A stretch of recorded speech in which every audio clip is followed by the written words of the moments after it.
Welcome to Swartz Talking Sports. I'm your host, Les Swartz. So I want to thank everyone from tuning in tonight, not from tuning in, but for tuning in tonight. So for all you people out there that have never subscribed, it's your first time checking out the show, please hit that subscribe button. Like us, comment, let us know what you want us to do moving forward. We get as many guests as we can based on your suggestions, so we'll do the best we can reeling them in. Real quick, want to wish all my Jewish viewers and subscribers and friends a Happy New Year. La Shana Tova. New Year starts tonight. And also, before we bring on, our co-host tonight, we want to kind of mention a couple of sad things that happened in the world of sports in the last couple of days. First one would be NBA Hall of Famer and maybe the best defensive center to ever play other than Bill Russell, Dikembe Mutombo, who passed away at the age, I think, 57 from brain cancer. So that was really a tough blow. Guy played at Georgetown and had a great career and really predominantly known as a defensive center. And the other, he holds the record for the most hits in Major League Baseball history, is the great Pete Rose, 17-time All-Star at multiple positions. So Pete Rose passed away, natural causes, I believe, at the age of 83. And we actually have a picture. A friend of the show, Vince Coleman, former St. Louis Cardinal outfielder, was at a trade signing show the other day in Nashville. And I believe this might be the last picture ever taken of Pete Rose prior to him passing away. So we got Davey Concepcion, George Foster, Tony Perez, Ken Griffey Sr., and again, Vince and Pete Rose is in the wheelchair there from the Big Red Machine. So my condolences to Mutombo and Rose's families. They will be greatly missed. So before we bring on our co-host tonight, we had a very special guest tonight, Don Gaffney, the quarterback at the Florida Gators, the first black quarterback in Florida Gator history from 1973 to 75. Well, this is the sports world. We had to throw an audible. Unfortunately, we had some technical difficulties getting Don on. We could hear him, but we couldn't see him, but went back and forth, and we decided, let's shelve tonight's show, and we'll bring Don back at a later date because he's some great story about him at the University of Florida in his career, too. So we'll bring Don back, so we apologize for that. But, well, we're going to do it. It's going to be a participation show. It's going to be your show, the viewer show again. So let's bring on tonight's co-host, former Florida A&M Rattler, national championship quarterback, and voice of the Rattlers football and basketball broadcast with Melvin Beal, Al the Rattler. Chester. Happy hump day, Les. What's going on, buddy? How you doing? Man, I'm kind of bummed out. Greetings from Jacksonville, Florida. I'm kind of bummed out we didn't get Don, but, like you said, what did you just say? What do quarterbacks have to do? You got to check off at the line of scrimmage, man. But I tell you what, I was excited about tonight's show with Don, man, because we've talked about the black quarterback and the speed bumps that the black quarterback has had over the last several years. Yeah. And Don is one of those guys who was before his time. For me, from afar, I admired Condridge Holloway and Eddie Mashan and Joe Gillum.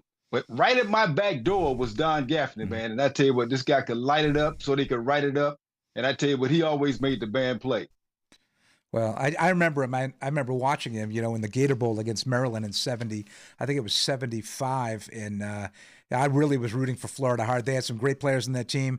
I think it was Jimmy DeBose. He had over 1,300 yards that year. Tony Green, another running back who played in the NFL. Sammy Green was an All-American defensive end linebacker. Doug Dickey's team, they were loaded for beer that year. I think he took him to 3 straight bowl games, as a matter of fact, Al. Pretty impressive back then. Absolutely, man. I tell you what, a class guy, class act, and we got to get him back, man. Disappointed we don't have him tonight, but we can always reload.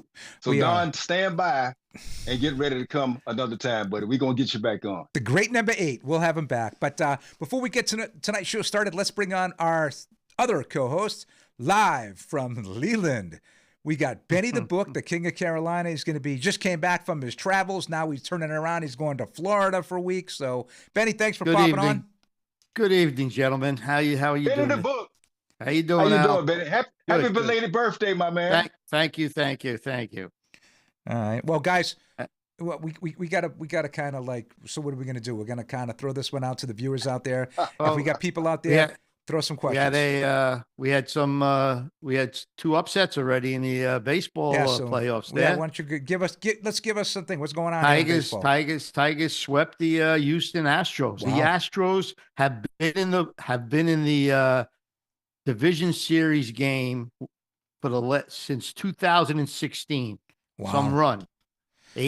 7 years being in the AL DS, and Kansas City, 2 one-run ball games. Your boy Yeah. Bobby Witt Jr. Yeah. Bobby Witt Jr. Both Father both Bobby Witt from Canton, Mass. We get a lot of viewers on both that actually winning graduated thing. with Bobby. And Yeah. the Mets have taken an early lead. Okay. They're looking to sweep 2-0. Gary will be happy Yeah. about that, so that'll be Yeah, good. Gary almost had a heart attack the other night with the that Atlanta Brave game. That first game of the doubleheader was unbelievable. Yeah. One of the best games I've ever seen. The That- last 2 innings, they were unbelievable. Two innings. So who are the Mets playing the Braves? No, the Mets are playing Milwaukee Brewers. And the Braves are playing who?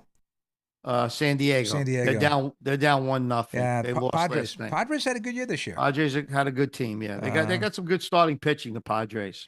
All right. Well, You know. let's talk about some football. And by the way, yeah, again, if you're out there and you were expecting to see Don Gaffney, former Florida Gator quarterback, unfortunately, we had some technical difficulties on Don's end. It couldn't get on visual, and we'll bring him back again soon, I guarantee you. So no doubt about that. Well, guys, that leads us right into college football. We'll talk college. We'll talk pro football.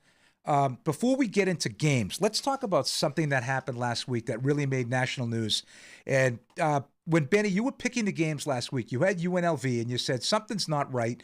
The line dropped by like 5. They were playing Fresno State. They Right. were both undefeated. The line was 3.5. They were at home. And when I looked the night of the show, they were 1. Yeah. I said, and that's what I said to you. I said, something happened. I said, that's 2.5. Somebody's not playing. Well, it turns out to be, you got the transfer from Holy Cross, Matt Sluga, who was playing well and it led them to a 3-0 record. Evidently was promised by an assistant coach $100,000 as an NIL deal to be paid off every single month while he was there. So that comes out to, you got to figure a payoff of around $16,000 or $17,000 a month because he's already graduated at Holy Cross. So he was only going to be there for 5 or 6 months. So you got to figure that's going to be 15, 16, 17 grand. If my math is right. He went to the head coach, Barry Odom, and said, where's my money? We signed a deal. He said, you didn't sign anything. There's nothing in writing. He said, well, I was told by the assistant coach I was getting $100,000. He said, well, he didn't tell me. The coach goes ahead and says, I don't know anything about it. What happens? He walks out on Tuesday afternoon in practice. He just leaves the team. Now, Al, I'm going to ask you this question because let me put you in this position, okay? Say you were promised something, and I understand you probably want to get it in writing to you have some proof of that. But even if not, you bond with your team. You're the quarterback. You're the general of that team. They're a nationally ranked team for the first time in program history. Do you leave your team high and dry and do you leave and do you blame him or what would you have done in that situation? Well, I tell you what, for me, having gone through spring ball, actually fall ball with those guys, and you bond with the team, we've actually played a few games together. I'm hanging in there. I'm going to stay. Okay. I tell you what, somehow, some way, I'll figure out a way to make it all work. But now, if you want to back up a little bit, if you're going to make a deal with someone about getting some cheese, baby, you got to get that documented so everybody will know. You don't want it to be a secret. The guy could drop dead. He could leave the staff. Yeah. There's no secrets when it comes to that kind of cheese. So everybody needs to know that. So shame on him for doing that. But, once you bond with your teammates, man, it's important that you stay there. The camaraderie is there. The guys respect you. They depend on you for your leadership. That's why you're there. And it's a shame to see him walk away. But this is a spinoff from this NIL and portal stuff, man. I mean, it's gonna get completely out of control. You got kids walking completely off. Now, what he'll do, he'll get in the portal and he'll end up on another team. Yeah, he entered the portal right away that day. He entered the portal. But to me, it seems. But is he toxic, though, Benny? But Benny, because he did this, other teams going to look at him and say, something, we just don't need this on our team. Well, to me, it's just you said he graduated, right? So it's just a money making thing, right? He might have thought, hey, listen, I'm not going to get drafted, he's not anywhere near. He's not going to get drafted as a quarterback in the NFL. If that was the number, $100,000, I'd have went for $100,000 for a year. That's a nice year's salary. No, I hear you. And then if he was made promises, I heard a little different story. I heard he was supposed to collect money and they gave him some story that we got to do something different to get you the money, and then another time they didn't come up with the money, or they gave him a little bit of money. $3,000 a month was yeah, what he was getting, yeah, which was paying yeah. his room and board. Right. His dad came out Yeah. and said that. And actually, interesting, guys, the JMU coach, and we'll talk a little bit about the Dukes. Great story so far this year. Bob Chesney was his head coach last year at Holy Cross, defended Sluker about that and said, he's a class young man. Yeah. He would never do anything out of character. And, kid graduated in, 3.5 years at Holy Cross. It's like getting a new job. Yeah. And they're going to give you a salary. You're going to move to a new company. And then he says, well, where's as Al would say, where's the cheese? And, we don't have any cheese for you. So he's going to say, okay. But you know what? We talk about this all the time, man. There's no loyalty to these football teams anymore. It's all about me. They're selfish. It's all about I and what you can do for me and that cheese, man. And if they can't get it, and if it doesn't fall like it's supposed to, then these kids are breaking and going to other schools, looking for different opportunities. With hopes of picking up a bag. Well, guys, we have the green light. Hold on, guys. The green light is on. You know what the green light means? That means we have to field some questions from our viewers. So let's throw it over to our amazing chat girl, my amazing chat girl, Joni, for some questions out there from the viewers. Okay, well, good evening. So actually, we need to take a step back and talk about Pete Rose a little bit because he's not in the Hall of Fame. So Tech for Fun says Pete Rose looks like he will still not be in the Hall of Fame. They're saying ban is permanent, not lifetime. Thoughts? Guys, okay, let me take this and then let's get each of your thoughts on this, okay? I think what Pete Rose did on the field, obviously Hall of Fame numbers, right? All-time hits leader. All-time at-bats leader, 17-time All-Star at multiple positions, third base, outfield, first base. Started as a second baseman and moved him to the outfield when he was with Cincinnati in the 60s. But here's the one thing, guys. He did the one cardinal sin you can't do. He knew about it. He knew that gambling was illegal, and it was the biggest thing that happened. The Black Sox scandal way back almost destroyed baseball. It wasn't like he just did this once or twice, guys. He did it for like years and years. And then when he was a manager, he bet on his own team. Whether it's to win or lose, he crossed the line. He knew it was wrong. Absolutely knew it was wrong, guys. That's my take on it. Great player, but listen, he did the unthinkable, and he doesn't get in. That's just my take on it. I tell you what, I didn't know the ban was I thought it was a lifetime ban, not a complete ban. Nevertheless, I mean, his performance on the field speaks for itself, obviously. But when you step out of bounds, I mean, there are consequences for making bad decisions. When you make good decisions, everybody's happy. If it's a bad one, only you suffer the consequences. It's a shame because his skill set, what he demonstrated on the baseball field was second to none. I mean, it's Hall of Fame worthy, without a doubt. I thought maybe after he passed away that at some point later on they're going to eventually put him in because of what he accomplished on the field. Because I'm like this: he who has not sinned, let him cast the first stone.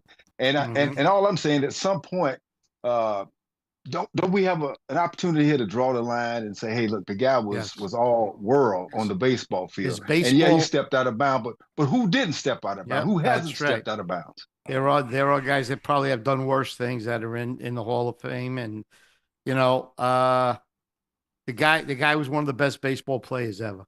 I can't believe they wouldn't put him in the Hall of Fame. Listen, Benny, there's no doubt about it. He was a tremendous ball player. I'm still kind of pissed at him what he did in '72 in the All-Star game when he ran over Ray Fosse of my A's and really ruined Fosse's career. He never came back from that, by the way. Yeah, But listen, that's when the game. But guys, I understand if he did it once or twice, right? I get it. Okay, you made a mistake, Al, right? Okay, you made a mistake. You did it again. But the guy did it for like 8 or 9 years straight. And then when he was a manager, he did it again. It's almost like, screw you. I'm Pete Rose. I can do what I want to do. And I'm sorry. You were a great ball player. Let me ask you this, Les. Did his betting and his playing and our coaching or managing, did it impact the win or loss on that bet? I mean, do we know played that? to win. He never bet against his team. No, he never bet against his neither team. Shoeless Jackson was proven that he didn't bet at all, and the Hall of Fame won't put him in, and that was like 100 and something years ago. Hey, Les, things change. You have to change with the times. I mean, the Hall of Fame is about the feats that the greatest baseball players did. So Barry Bonds should get in. Clemens should get in. McGuire should get in. Well, see, there you're talking about their stats may have been inflated due to what they did. He just played the game, and he played the game to win. Well, let's leave it out there to some of our viewers out there. So we have question. So we do have some chatter here. All right. So everybody thinks that he should be in the Hall of Fame, and someone said OJ is in the Hall of Fame. Well, yeah, but OJ did whatever OJ did. It was after he played. This was during his playing days and his manager days. What OJ did is inconsequential to what he did on the field afterwards. I mean, and he was actually. I mean, he wasn't convicted of that crime. I mean, but we don't know if OJ was not putting hands on any of those women while he was playing ball. That's right. That's not something that just starts happening. Now it might have been pushed in the corner a little bit because he was OJ. He was OJ. You know, he didn't just wake up one day and start slapping her around. Yeah, no, I'm not defending either way. I'm just saying. Right. Anything can happen. I mean, those kind of things. Les, did they give what was the USC running back that won the Heisman? Reggie Bush got his Heisman back, and they gave it back. He got his Heisman back. Right. Hey, well, he obviously they took it away from him because he broke a rule. Well, he didn't break the rule. His parents broke the rule and took the money. Reggie didn't take the money. All right. But he benefited from. He benefited. He knew. He obviously knew they were giving his mother money. So he broke the rule. And he got a house, and all kinds of stuff. But so Joni, out there. So are more people saying Pete Rose should be in? Yes. I think wow. I would say they all agree he should be in. And actually, wait a minute. But betting is the one thing, guys. That's the one cardinal. So, he knew. But they all bet now. Yeah, but you know. Well, if they do, they're gonna. They can't. They're not supposed to bet. I mean, if you don't think any other baseball players bet? Probably. Yes. It's not a problem until you get caught. Well, I was just going to say, Al, he was smart enough to do it, but dumb enough to get caught, right? Yeah. I mean, and guys, I think that well, Giamatti is the one that suspended him lifetime, right? Correct. Because I don't think they got along. And if Pete would have went and said, "Okay, guys, I bet," eventually they would have put him in the Hall of Fame. Right? Because originally, when they came to all him, they wanted he him neglected. to do, he said, "I didn't bet. I didn't bet."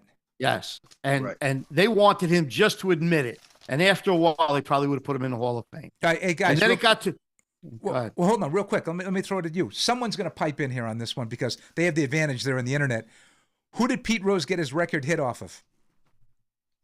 Who was the pitcher?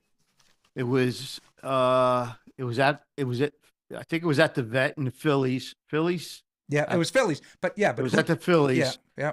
He shoot, I'm trying to think. Okay, Al, we got I'm sorry to interrupt. We got a poll. We've got a poll that Tony's going to put up in a second. Tony's going to put up a poll. Should Pete Rose be in the Hall of Fame? Yes. Okay. Yes. That was Eric Shaw from the San Diego Padres, number 37, gave up his record hit there. All right, so we'll put up the poll, and we'll let people kind of let us know what they think, and I'm curious to get some of our people out there, our viewers, and the reason why. I mean, I'm sorry. I understand it. I totally get what you guys are saying. He was a great ball player, but the guy snubbed his nose. He knew he was wrong, and he kept doing it and doing it and doing it. And it's like, dude, you got to stop. And he wouldn't stop. So he thought he was bigger than the game, and nobody's bigger than the game. I'm sorry. Nobody. That's just my take. So Tech, can you guys hear me still? Yeah. So Tech for Fun suggests that they put him in the Hall of Fame and put the story with it. What's wrong with that? Like an asterisk or something like that they wanted to do with Roger Maris. Wasn't that, Benny, didn't they put an asterisk in him for a while? Yeah. How do you not have the hit leader in the Hall of Fame? It's his betting didn't. He hit. He hit. I know he did. He did something that no one else did in baseball. I get you. I totally get you. I just can't get over the fact that he was that I think- arrogant to know that he could actually do what he wanted to do when everyone else was not doing it. I think Ty Cobb was a pretty nasty guy too, and I think he did some things that. Well, he was I think Babe spiking. Ruth did some things too. Yeah. Babe did some things. And Les, even in death, Les, you don't think he should be in there? I don't know. You know something? These Hall of Fame things. You know, some guys. We could have a show on who, you know, not just baseball but pro football. I'm still sore, and I'm flipping this thing 360 degrees real quick back to football. But I'm still sore that how in the world is L.C. Greenwood not in the effing Hall of Fame? You've got defensive linemen that were half the player he was.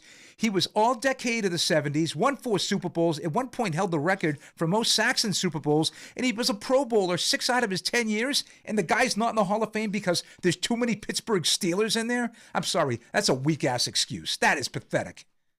And Bradshaw's in. Bradshaw's in. Bradshaw's in.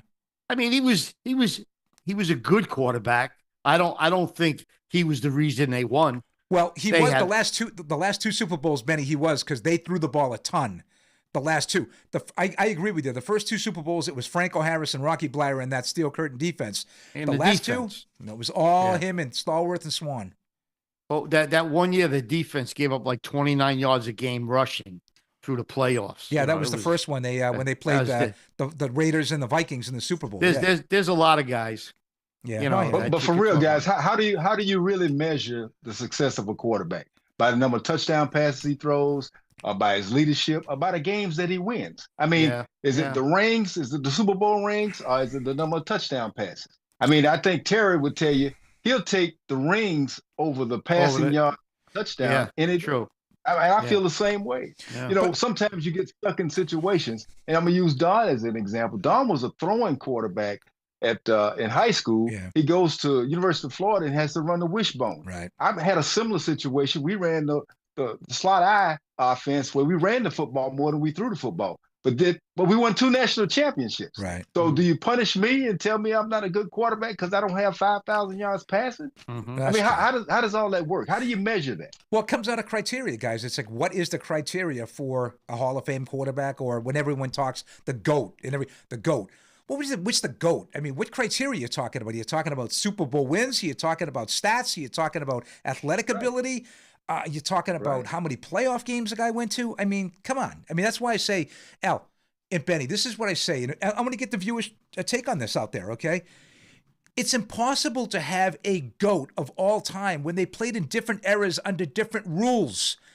Yes. I mean, listen, Tom Brady was a tremendous quarterback. No, Tom Brady says it himself that if Dan Marino played with the rules, he'd had 6,000 yards passing every year. Yeah, but if Dan Marino played in the 70s, he wouldn't have lasted through a whole season. His receivers would have got beat to heck. Mel Blount was pummeling guys off the line. Look at what George Atkinson and Jack Tatum were doing over the middle. Oh, yeah. I mean, they were jumping guys. He would have been suspended every other game. Exactly, Jack Tatum, exactly. just for his hits. So that's what I'm saying. You know, when you look at, you brought up Terry Bradshaw, and I did too, right? And I looked at it. He was averaging 24 pass attempts a game.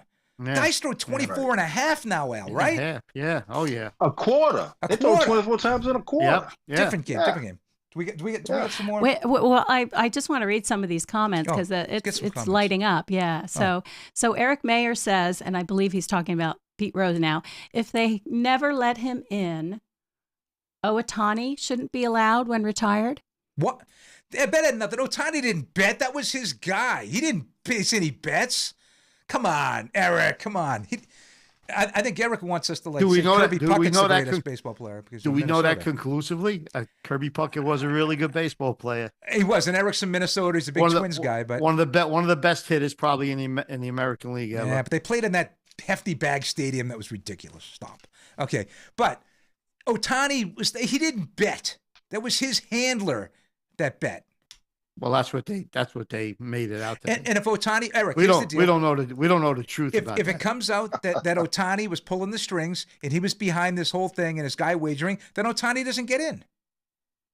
What's fair is If fair. if ifs and buts were candy and nuts, oh, what a party we have. Because I tell you, you could what if every situation. That's right. Yeah. Every situation. Guys, every player, every situation. Al, I got a little spin on it. What you said there was so poetic, right? But let me just tell you, one of the greatest NHL coaches who was absolutely hysterical, Don Cherry, was asked after they lost Game 7 to the Canadiens if something happened, and he said, "If my aunt had nuts, she'd be my uncle." And I say that's the greatest quote by any coach in the history of sports.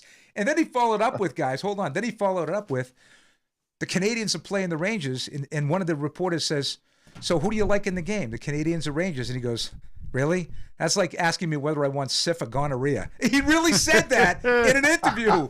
And I'm like, that's the greatest comeback of all time by any coach. It was great. Okay, Jody, let's get a couple more in here. Okay. So Rob wanted to bring up Barry Bonds again. Is Bonds getting in? Is Bonds getting in? I think eventually he will, and I'm going to tell you why. Because he was a Hall of Famer before he's so-called juiced. I absolutely, that was the thought that was running through my mind. He was the best baseball player. He didn't need to do anything. Yeah. He was the best baseball player. Well, and then he just, I don't know whether it was ego or, he started seeing guys hitting home runs and he goes, "Oh, I want to do that because they're getting all the claims and everybody's watching Sosa and McGuire. They ain't watching me." He was absolutely the best baseball player. Well, there's him and Ken Griffey Jr. I will say this, Al. There's no doubt that if you look at Barry Bonds early in his career with Pittsburgh, and then when he went to San Francisco, he was a stick. I know guys mature, but that was ridiculous. Yeah. I mean, he blew up. I was just about to say that, man. You see the pictures of the two of them and the difference in the physical structure. I mean, it's amazing how big. Even Sammy Sosa the same way. I mean, Sammy Sosa too, right, Al? Yeah, Sammy looked like a muscle-bound bodybuilder. Yeah, before he left the game. And so, Rob, for your question, I think he will get in someday. I think the voting will go his way because of his exploits on the field. He was such a great all-around ball player. I mean, he was a 30-30 guy with Pittsburgh, led them to the playoffs twice, and then what he did, I don't think it's going to be discounted. He's the all-time home run leader. But in my mind, guys, right, when you talk about all-time home run leaders, I'm sorry. He's not the all-time. Henry Aaron's the guy. That's right. I think of Henry Aaron. Yep. Al? Yeah. Absolutely. Hank Aaron was the guy. He did it. He stayed clean. He kept his nose clean. He was just a talented ball player, man. He could knock the cover off that ball. Now, with the Bonds thing, when the generations go by and there's different voters. Right now, there might be still some guys old timers. left, You got the old timers, and they're going to say, "No, he's not in," and then new guys will come in and they'll say, "Yeah, but the guy hit all those home runs. He was the best baseball player. He's going to get in eventually. He's going in. He'll get in. Now, let me pose this question. Let me pose this question. Yeah. Anything they took to enhance their game or allegedly enhance their game, they still had to have the hand-eye coordination to swing the bat and hit that ball. I mean, so tell me, what is there some juice you can get that's going to make you a better hitter? I think really. I think scientifically they said it does improve your your eyesight or something. I don't believe know about that. But Benny, listen, you play baseball. I would say that if you're juiced, in Manny Alexander, I don't know if people forget, there was a guy named Manny Alexander who was he was he was like an infielder for the Red Sox and a couple other teams. He didn't start or anything like that. He got busted for PEDs, right? But the guy couldn't hit anyway, so he couldn't hit home runs, and it wouldn't matter. But look like Davey Johnson and who was the outfielder for the Orioles? Oh, Brady Anderson. Brady Anderson. Now, the guy hits 44 homers all of a sudden out of nowhere. Yeah, he looked like, Al, they had him on the cover of Sports Illustrated, Brady Anderson, who'd never hit more than I think 12. He looks like Arnold Schwarzenegger from the Mr. Olympia, and he hits 44 home runs with the Orioles that year. But how about this? But all the guys we talked about, Sosa, McGuire, and Barry, they were hitting home runs anyway. Well, before they allegedly were taken in and that's the thing, right? So let's look at those three guys, right? You had Barry Bonds, who was an all-around ball player, could do it all, 5'2" guy. Mark McGuire's rookie year, he was very thin, tall, thin, hit 50 home runs his rookie year. Right. Or 49, I think, with the A's, Yeah, right? he was a home run hitter no matter We what. still got a lot of Yeah. questions here? But we have a lot of comments. We got comments. Well, it's great. No, Yeah. I'm going to throw something out at you guys real quick. Sammy Sosa. We talk about Sammy Sosa. Did he bulk up? I'm going to tell you what he did that was even more egregious than taking steroids. He corked his bat. In the All-Star game, he's hitting home runs, and all of a sudden, and then in the game, top comes off. The top comes off, and he goes, I was using it for the home run derby. I never used it before. I'm like, hey, yeah, okay, Sammy, we believe you, buddy. Come on, stop. He was corking his bat, Al. Come on. Guy's hitting the ball. Yeah. Hold on. An outside pitch, 2 inches off the ground. He's driving it 390 feet. Yeah, I don't think so. Well, that's also the era of the ball. When they juiced the ball. Juiced the ball up because they wanted home runs. Yeah, I get. Okay, so Joni, read some comments. See how we're doing. Okay. So Eric Mayer has a good one about Pete Rose. Could you imagine the Hall of Fame speech he would have given if he had gotten in? I'm sure MLB was terrified of that. But now? Oh, that's something? That's an interesting take, guys. Yeah, Eric. You want to know something? We have smart viewers, guys. We have very smart viewers. There are a lot of baseball people that believe he would have been good for baseball now, like as an announcer or because he loved the game. He loved the game. Yeah. There's no doubt about it that he loved the game. Charlie Hustle, baby. That was his whole life. And I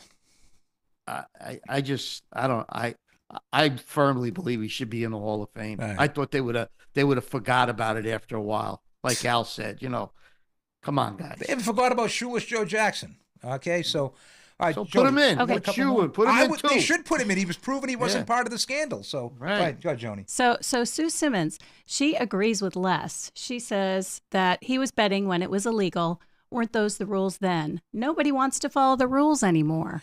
See, now Sue's a very smart and astute person, okay? Because, not only is she from Florida, and I can't divulge anything more other than she was University of Florida grad, and she was probably really psyched to have Don Gaffney on. But I agree 100% with Sue because she agrees 100% with me.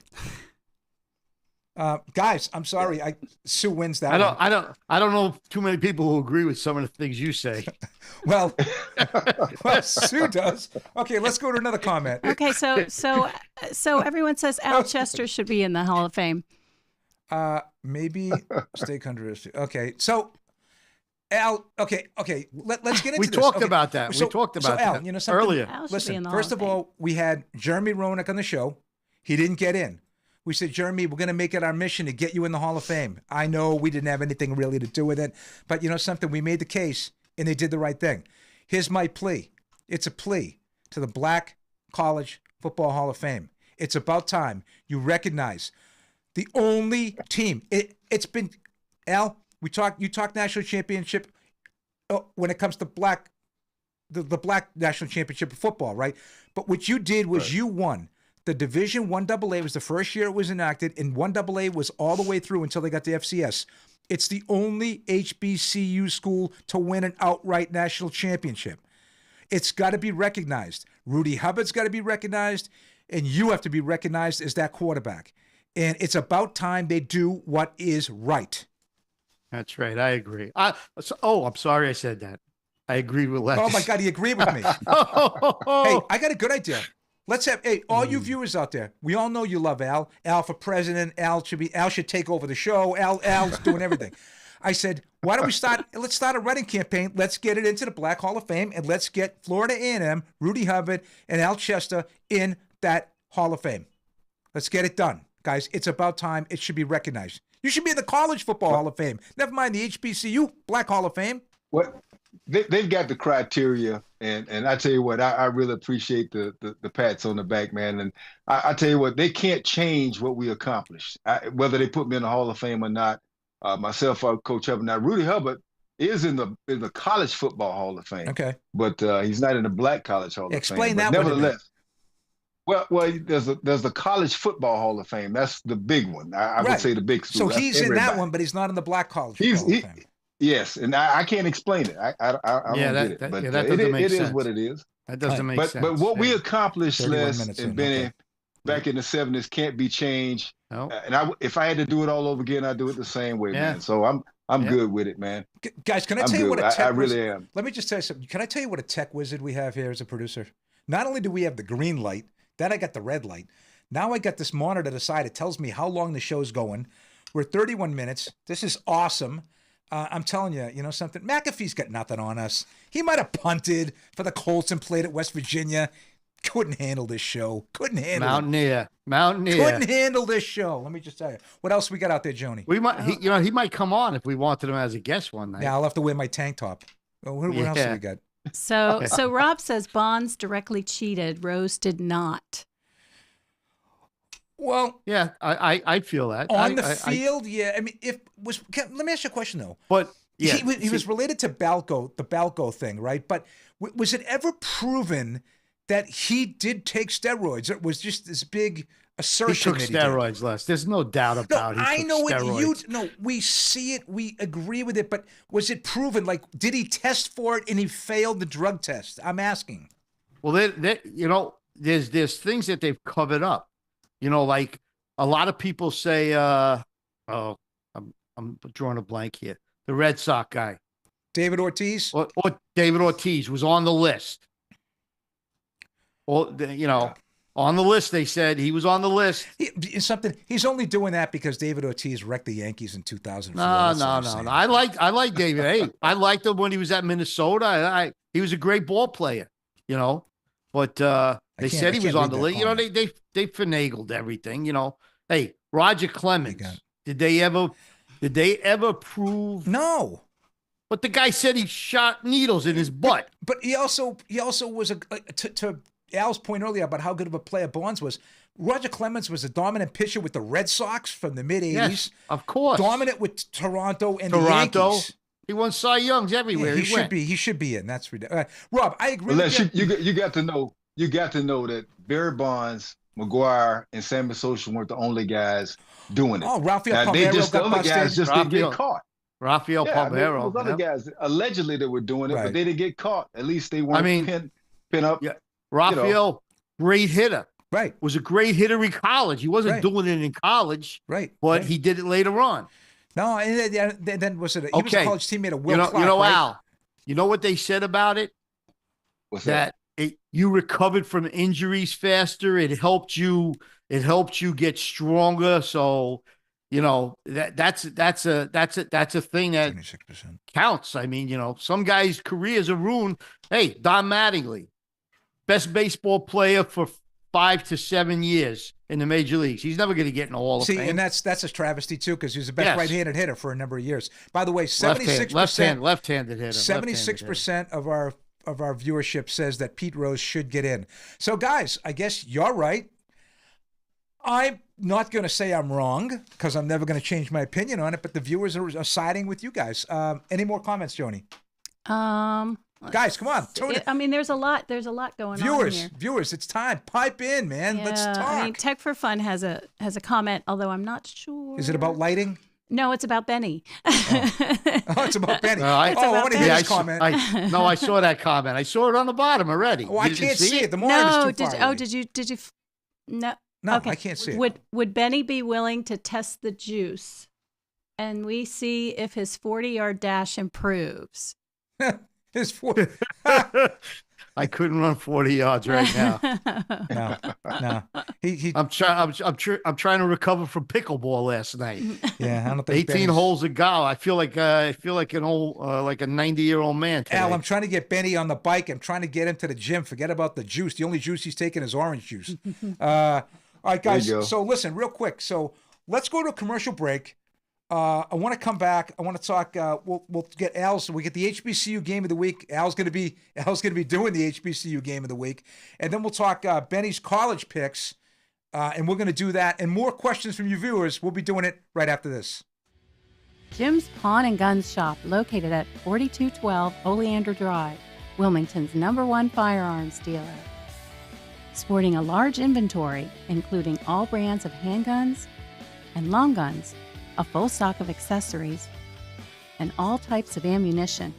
Jim's Pawn and Gun Shop has it all, including the best customer service in the area.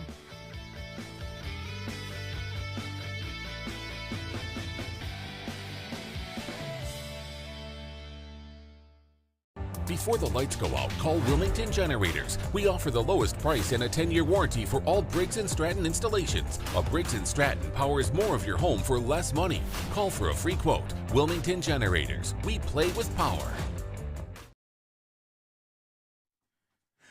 Welcome back to Swartz Talking Sports. I'm the guy on the left. We're in the cap today. Les Swartz, your host. The man in the middle, our guy from Jacksonville, Florida, Al the Rattler Chester, and the man to my right, Benny the Books DeMilly. Hey, guys, real quick, I know, Al, we were worried about you last week. We had a bad storm come through, hit Florida, and has really ravaged Benny and I state, North Carolina. So our thoughts with everybody in the affected areas, Florida, Georgia, the Carolinas, Tennessee. Hundreds of people still missing. Unbelievable. They have stories of family, a grandmother with her grandchild trying to stay on the roof. I know, and the roof collapsed and they were killed gone. them both, and it's unbelievable. It was I couldn't believe it when I saw it. Yeah, I was in New York at the time. Echo the same thing, guys. I mean, I heard it was over 140 people killed from that storm, and it's up to, we were blessed here in Florida. Yeah, and it actually canceled our football game last week against Alabama A&M. That game is going to be pushed back now to late November. But apparently the facilities didn't get beat up bad. But I tell you what, as that storm went north, it did a whole lot of damage. And I tell you, some folks, when I saw the video of apartment complexes and saw the top of people's cars and people on boats trying to get off the roof, like you mentioned, Benny, I mean, that is devastating. So our hearts go out to their families, and we wish them nothing but the they got to get that stuff out there. Water, everything's gone. Well, I made some donations yesterday. Got some, you got a lot of water. Oh, did you bring the water to the? Lynn had told me you brought the water to the. They were collecting stuff, and somebody was going to bring it there.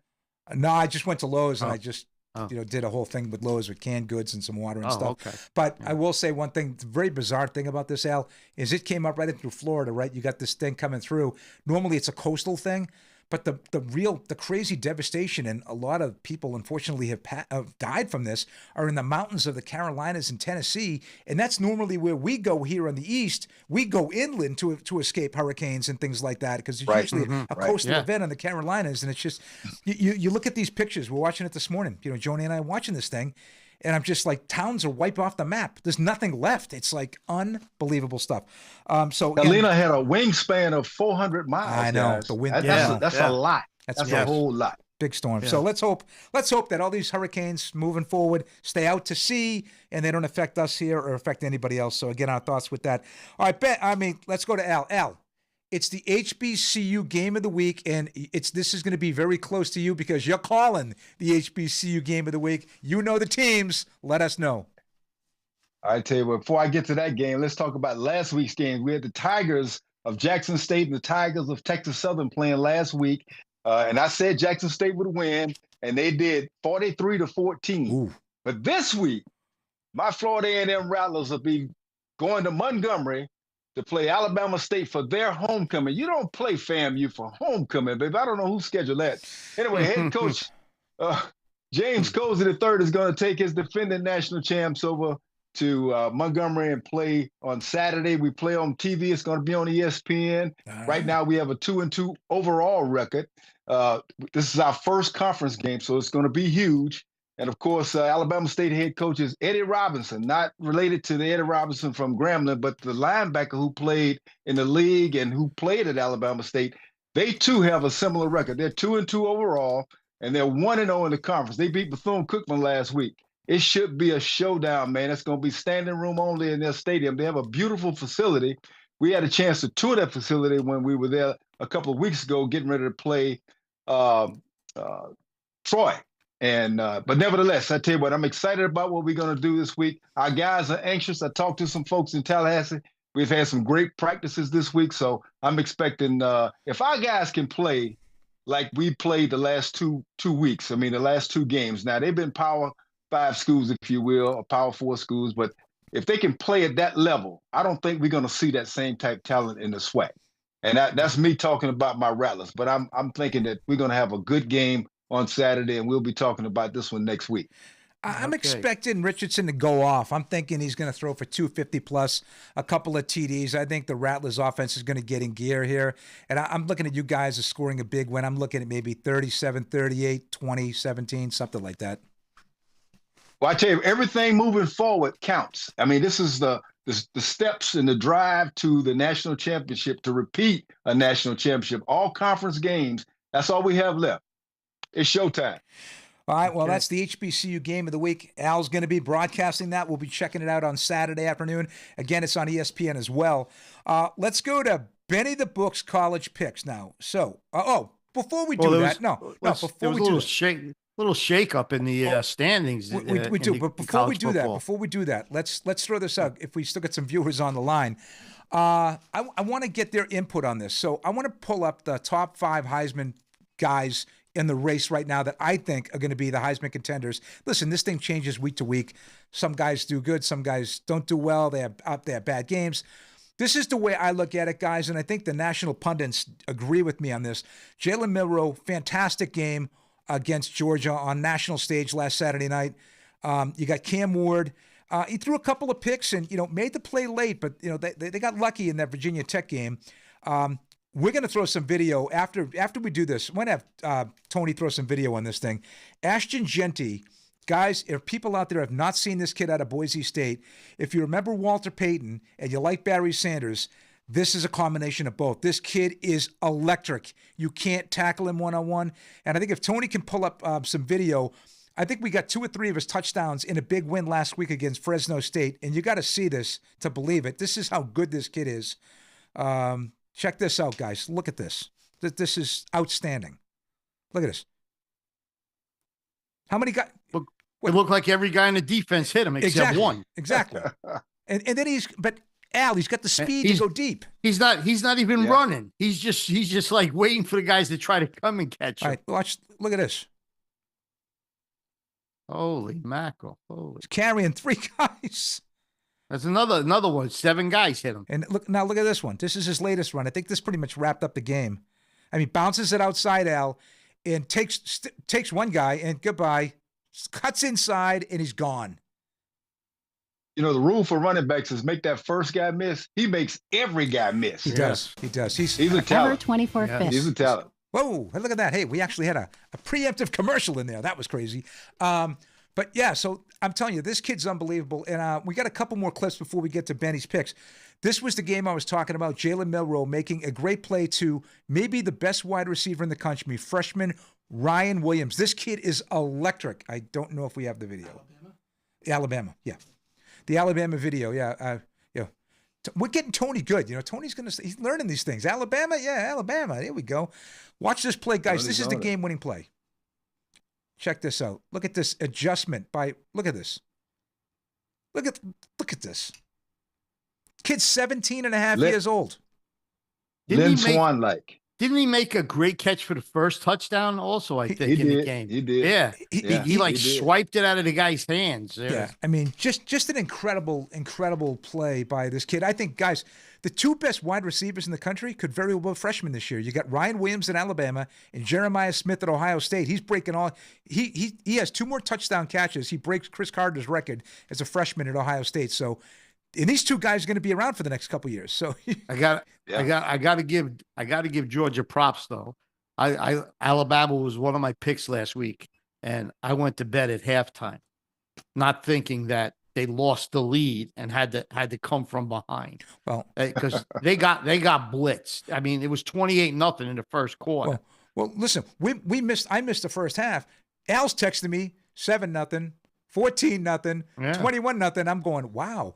We get home. It was 30-7. I turned to Joni and I said, I got to tell you something. I have a weird feeling Georgia's. I don't know if they're going to win the game, but they're going to make a comeback. They're going to make this close. And they took the lead with 4.5 minutes to go in the game. Now, Les, but they're a great football team. You put your 5 guys up there. I know they had a big loss. Well, we're losing people. I guess we're losing. I just got a sign. We have to be more controversial. We're losing people. I think they liked us arguing about the Hall of Fame thing. Tony, I'm going to just throw up one more video too. And this was the big upset last week. Was Kentucky going to Ole Miss, going into Oxford. He still has the most passing yards in the college Guys, football. 4th down from his own 19 and 7. He goes for it. Mark Stoops goes for it and hits the big play. Unbelievable. He didn't do it against Georgia, but he took the chance. That's a ballsy play right there. And they end up scoring a touchdown, and they held off in Ole Miss, and they win 2017. So big win by Kentucky, and that's a tough loss by Ole Miss. All right, Benny, let's go to your picks. The first game, you got Northern Illinois and my UMass Minutemen. Northern Illinois, they beat Notre Dame. They should be able to beat UMass by more than 20 points. So I'm going to go with Northern Illinois. I know they had a little setback there against Buffalo, but they're a good team. They're a good squad. All right, you got the Stanford Cardinals. Benny, we beat them 45 years ago too. That's right. Yeah. You That's beat right, 35 to 28. I'll never forget that one. Stanford against Virginia Tech. Virginia Tech coming off a heartbreaking loss against Miami. Yeah. And I think that was I saw that play. I saw the replay. I didn't see it in live. And what happened to the rule that it was called a touchdown On the field. and from what I saw, it wasn't conclusive that he didn't catch the ball. I mean, you couldn't see. You know what that was? See. You know what that was?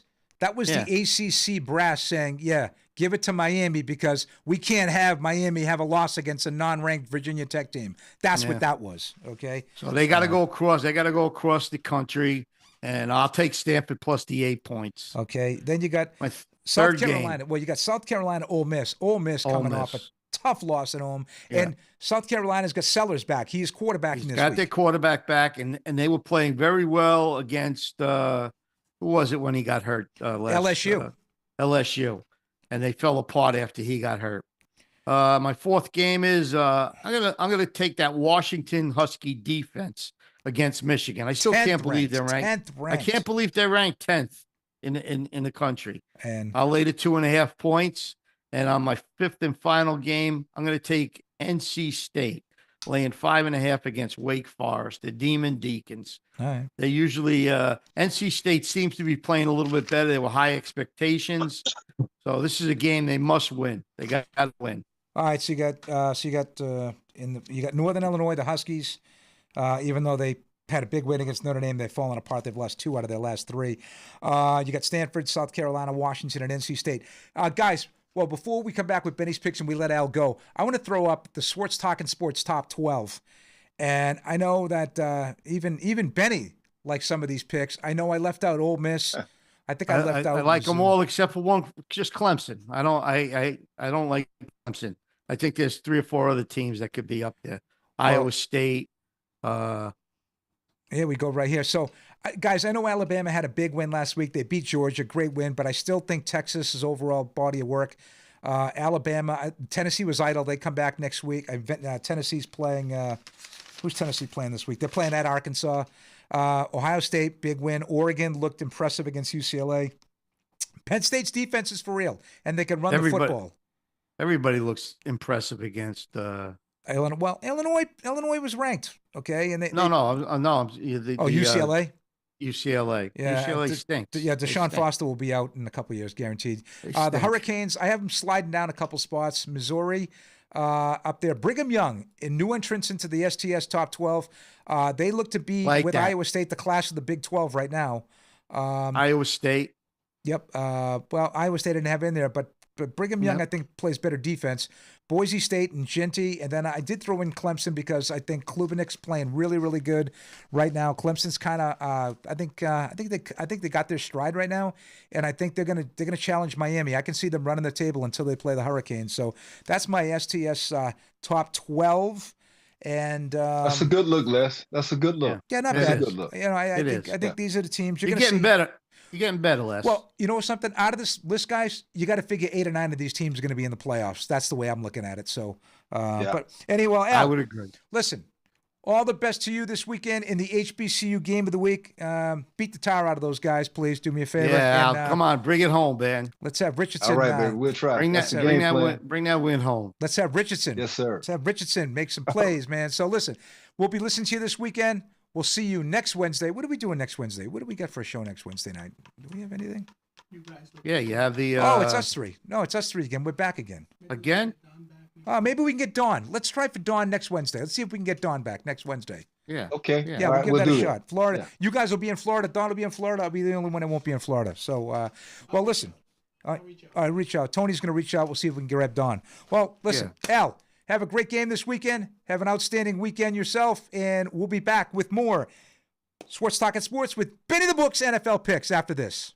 Locals Tavern, Leland, North Carolina's favorite neighborhood bar, just south of the bridge where everyone truly does know your name, offers a variety of cold brews, wine, and specialty cocktails, and offers something for everyone on their food menu.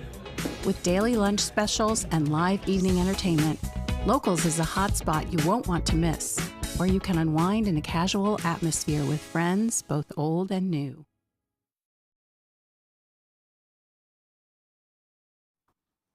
Welcome back to Swartz Talking Sports. I'm your host, Les Swartz. Thanks for everyone for sticking around. I know we had some great talk earlier, Benny, with the whole Pete Rose thing. I think we got a lot to do. We're going to start doing that. Maybe next week we'll talk about greatest NFL coach and why. That'll get some people fired up. Yeah. All right, let's get into your NFL picks real quick. First game, and who are you liking here? I'm going to go with the Washington Commanders. First time I said it right. Cleveland, terrible. They got a good defense, but kids lighting it up for you. They made the right pick, man. Jaden Daniels playing outstanding. He's playing exceptional. Yeah. From in the pocket too. They said that's what they're most impressed with. He's not running around all over the place. He's playing from in the pocket. He's standing in there throwing some beautiful balls. The Redskins are all fired up. I'm going to go with the Redskins -3 over the Cleveland Browns. All right. For my second game, I went against this team last week. They beat the Jets throwing for 60 yards. All they had was 60 yards passing. But the kid looked pretty good, and I was very impressed with Denver's defense. Okay. I'm going to go with Denver. The Broncos -3 over the Raiders. Raiders, I don't know. They still might have some injuries. A couple of their guys were out last week. They did have Devontae Adams wants out. The news is he's got a hamstring injury, but he wants out of Las Vegas. That's you know where he wants to go. Yeah, Kansas City, doesn't everybody? Or the Jets? I thought Jets. Yeah, I'll tell you what. He could look beat up. They sacked him a lot last week. He was hobbling on both legs last week. Yeah, Aaron Rodgers. I'm telling you, he came off that Achilles injury, Benny. That's not an easy injury to come back from. His mobility's been tested, and he's going to get hit. Yeah, they look so good. He was moving around, but they were all over him. And I'll hope to continue with the Broncos in Mile High over there. All right, and third game. Third game. I'm going to take those Houston Texans against Buffalo, getting 1 point. They're not playing as sharp as they played last year, but they got all the makings of a good team. Bills coming off an absolutely thrashing. Derrick Henry ran wild against them last week. But I think Houston's going to put points up on Buffalo, just like the Ravens did. They lost 6 players from their defense over the last 2 years. So I'm going to go with the Houston Texans +1 at home. And my final game is I'm going to go with the Chicago Bears. And you're going to make Roe happy. Roe's laying happy the with 3.5 because he seems to be improving week after week. The Bears have all the pieces around them. Carolina has played good the last week since they put the red rifle in there. But Dalton's looked all right, Yeah, they're still the Carolina Panthers. They need more than Andy Dalton. And the Bear defense is pretty good. So for the final game, we're going to go with the Chicago Bears.